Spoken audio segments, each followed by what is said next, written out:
اور انسان کی یہ ضرورت بھی ہے، سنت عمل بھی ہے۔ نبی کریم صلی اللہ علیہ وسلم کی جو پسندیدہ ترین چیزیں تھیں ان میں سے ایک چیز ہے۔ لہٰذا ہر انسان کی زندگی میں یہ مرحلہ تو درپیش آتا ہے، تو اس میں کیسی لڑکی کا انتخاب کرنا چاہیے، یہ بہت اہم معاملہ ہے۔ عام طور پر ہم اس چیز کو اتنا زیادہ سنجیدہ نہیں لیتے اور ہم نے کچھ اپنے ہی معیار بنائے ہوئے ہیں۔ تو سے دیکھنے کی بات یہ ہے، سوچنے کی بات یہ ہے کہ جس لڑکی کو ہم اپنی بیوی بنانا چاہتے ہیں، کل کو وہ ہمارے بچوں کی ماں بنے گی، تو کیا محض اتنا کافی ہے کہ وہ ایک اچھی بیوی بن سکے؟ اگر وہ اچھی بیوی بن بھی گئی لیکن اس کے اندر ایک اچھی ماں ہونے کی صفات نہیں ہیں، تو شادی کا مقصد پورا نہیں ہوا، مقصد ادھورا رہ گیا کہ نسل انسانی کو آگے بڑھانا یہ شادی کے مقاصد میں سے ایک مقصد ہے۔ جہاں عفت، پاک دامنی ایک مقصد ہے، وہاں پر یہ بھی ایک مقصد ہے کہ نسل انسانی کو اچھے طریقے سے آگے بڑھایا جائے۔ جانوروں کی بھی نسل چلتی ہے، لیکن جانوروں کے ہاں تربیت کا نظام نہیں ہے، ان کے ہاں تعلیم کا نظام نہیں ہے۔ اللہ تعالیٰ نے جو چیزیں ان کی طبیعت میں فطرتاً رکھ دی ہیں، اس کے مطابق وہ ان کی جسمانی ضروریات کو جانور بھی پورا کرتے ہیں، پرندے پورا کرتے ہیں، اور بچے ایک حد کے بعد وہ اپنے ماں باپ کی جب ان کو ضرورت نہیں رہتی تو اپنی زندگی شروع کر دیتے ہیں۔ تو وہ ایک فطری عمل ہے، لیکن انسان کا معاملہ اس سے بہت مختلف ہے۔ ہو سکتا ہے کہ ایک لڑکی اچھی بیوی بننے کی صفات تو رکھتی ہو، لیکن اس کے اندر ایسی صفات نہ پائی جاتی ہوں کہ جن سے وہ اچھی ماں بن سکے۔ اس کی طبیعت ایسی ہے، اس کا مزاج ایسا ہے کہ ایک لڑکا بیوی ہونے کے اعتبار سے اس کو معیاری لڑکی سمجھ سکتا ہے، آئیڈیل لڑکی سمجھ سکتا ہے، لیکن اگر اس سے ایک قدم آگے بڑھ کر دیکھے کہ کل کو جب یہ میرے بچوں کی ماں بنے گی تو اس وقت ماں کے روپ میں اس کا کردار کیا واقعی تسلی بخش ہے، قابل اطمینان ہے، یہ چیزیں پہلے سے بھی نظر آنا شروع ہو جاتی ہیں۔ گھروں کے چال چلن، لڑکیوں کے چال چلن، گھروں کے رسم و رواج، ان کی شرافت، خاندانی شرافت، ان چیزوں سے انسان کو بہت کچھ پتہ چلتا ہے۔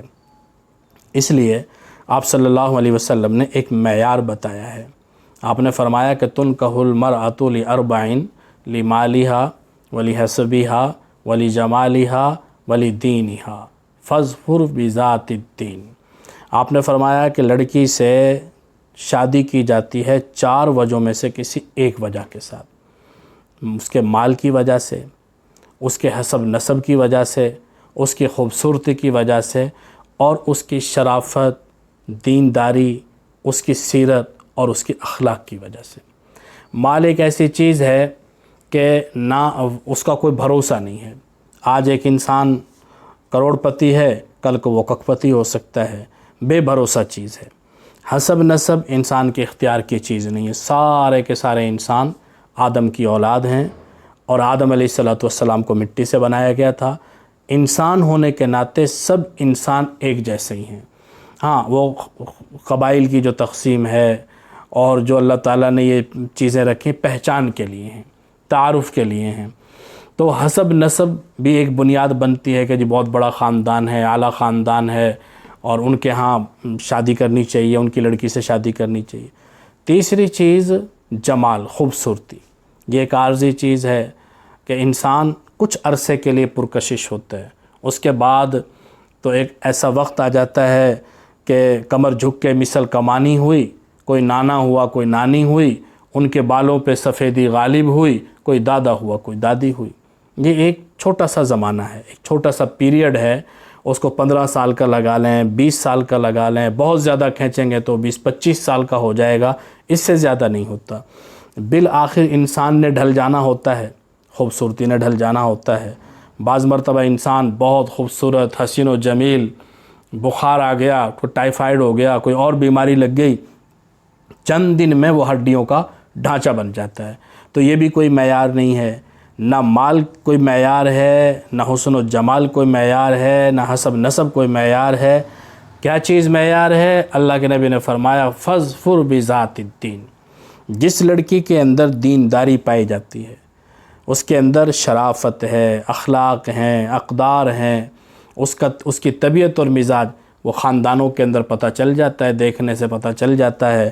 تو بعض مرتبہ ایک لڑکا ایسی لڑکی کا انتخاب کر لیتا ہے کہ جس کو وہ اپنے تئیں بہت اچھا سمجھ رہا ہوتا ہے، اپنے مزاج، طبیعت اور نفسیات کی وجہ سے اس کی نفسیات پہ غالب آگے اس کو بہت اچھا سمجھ رہا ہے۔ لیکن اگر اس سے بھی پوچھا جائے نا کہ تم بتاؤ پوری دیانتداری کے ساتھ کیا یہ لڑکی ایک بیوی سے آگے بڑھ کے ایک ماں کے روپ میں کوئی آئیڈیل ماں بننے کے قابل ہے؟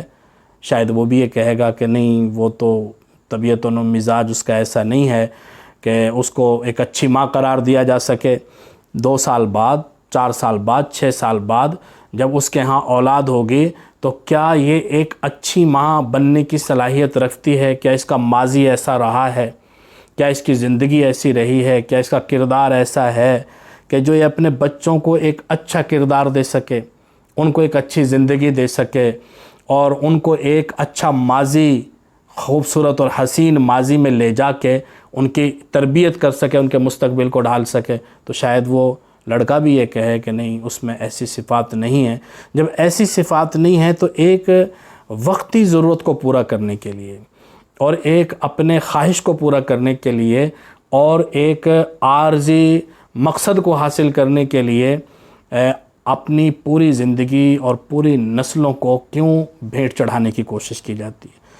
اگر انسان اپنی کسی محبت کی وجہ سے، طبیعت اور مزاج کی وجہ سے چاہ رہا ہے کہ یہاں میری شادی ہو جائے، لیکن وہ لڑکی مجموعی طور پہ اس قابل نہیں ہے کہ اس کو گھر کی بہو بنایا جائے۔ ایک لڑکی آپ کے لیے بہتر ہو سکتی ہے، لیکن کیا وہ آپ کی ماں کے ساتھ بھی اچھی زندگی گزار سکتی ہے؟ کیا وہ آپ کے بہن بھائیوں کے ساتھ بھی سمجھوتا کر کے اچھی زندگی گزار سکتی ہے؟ بعض مرتبہ لڑکے کو خود پتہ ہوتا ہے کہ جس دن یہ میرے گھر کی دہلیز پر قدم رکھے گی اسی دن سے میری زندگی میں انقلاب آ جائے گا، اچھا انقلاب نہیں، برا انقلاب، سب کچھ الٹ پلٹ ہو جائے گا۔ اس نے کسی کے ساتھ گزارا نہیں کرنا، اس نے مجھے بھی عذاب میں مبتلا کر دینا ہے، خود بھی عذاب میں مبتلا ہو جانا ہے۔ لیکن کچھ وعدے کیے ہوتے ہیں، کوئی کالج زمانے میں، کوئی یونیورسٹی زمانے میں، یا ویسے کہیں کوئی تعلق قائم ہو گیا ہوتا ہے، جھوٹے سچے وعدے ہو جاتے ہیں۔ اگر وعدہ کر بھی لیا ہے تو غلط وعدے کو پورا کرنا بھی غلط ہے، اس کو وعدے کو پورا ہی نہیں کرنا چاہیے۔ تو اپنی زندگیوں پر بھی رحم کریں، لڑکی کی زندگی پر بھی رحم کریں، اپنے خاندان اور آنے والی نسلوں کے اوپر بھی رحم کریں۔ ان لڑکیوں کا انتخاب کریں جو واقعی اس قابل ہیں۔ اس سے یہ بات بھی ثابت ہوئی کہ لڑکیوں کو بھی ویسا بننے کی کوشش کرنی چاہیے کہ جو اللہ کے نبی نے بتایا کہ لڑکی کو ایسا ہونا چاہیے، اس کے اندر یہ چیزیں ہونی چاہیے، اس کے اندر شرافت ہونی چاہیے، اس کے اندر اخلاقیات ہونی چاہیے۔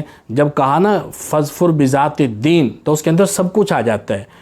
دیندار ہونے کا مطلب عالمہ ہونا نہیں ہے، حافظہ ہونا نہیں ہے۔ بعض مرتبہ لوگ شادی کرتے ہیں بچی عالمہ بچی حافظہ ہے، تو عالمہ حافظہ ہونے کا مطلب یہ نہیں ہے کہ وہ دیندار بھی ہے۔ کورس کر لینے کا مطلب ہرگز یہ نہیں ہوتا کہ وہ دیندار بھی ہو گئے۔ 4 سال 6 سال کا کورس کیا، لیکن ہو سکتا ہے کہ وہ بہت منہ پھٹ ہو سکتا ہے کہ زبان کی بہت تیز ہو سکتا ہے کہ اس کی اپنی زندگی اچھی نہ ہو سکتا ہے کہ اس کا کردار اچھا نہ ہو۔